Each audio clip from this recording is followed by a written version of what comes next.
knew very early on that people were curious. After all, you don't run into somebody with major hand deformities and not notice. Extraordinary from the start, Liebi Sokol Diamond was born in 1931 without several fingers and toes. Since I had severe deformities in my hands and feet and was quite jaundiced, I was transferred to Kernan Hospital, where I spent the first 6 months of my life. Virginia Pruitt became her nurse and then like family.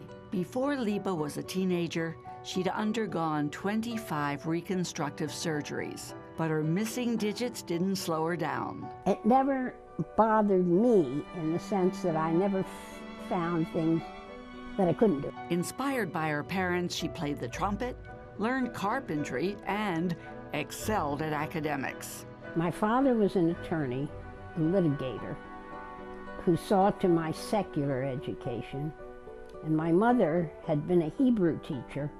She saw to my religious education. At Smith College, Liebi was one of only a handful of Jewish women on campus. I was a bit shocked when the girl in the next room asked me where my horns were. She came from the Middle West. She had never, ever met a Jewish person. A pioneer for women, Liebi was one of only 8 women in her class at the prestigious University of Pennsylvania Medical School. She became the hospital's first female resident. When I went for my interview, in fact, the professor only asked me one question. He knew what I knew about orthopedic surgery because he'd been my teacher. So he asked me only one thing. Do you know the difference between a crosscut and a rip saw? Well, by the grace of God, I didn't know. Along with being brilliant, Liebi also had chutzpah. She once sneaked a 90-pound basset hound into the hospital at the request of one of her patients. I think, in a way, the finest moment was the moment with the basset hound smuggled into the hospital. I don't know whether it was the finest moment of madness or of courage.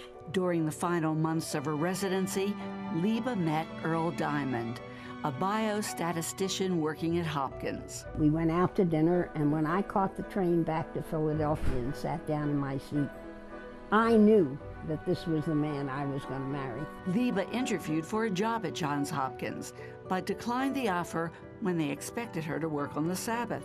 Instead, she became Director of Residency Training at Kernan Orthopedic Hospital. Virginia Pruitt was now her boss. So, in that one fell swoop, I had come full circle in my life. While raising a son, Josh, Dr. Diamond became a world-renowned pediatric orthopedic surgeon, treating countless children with deformities much like her own.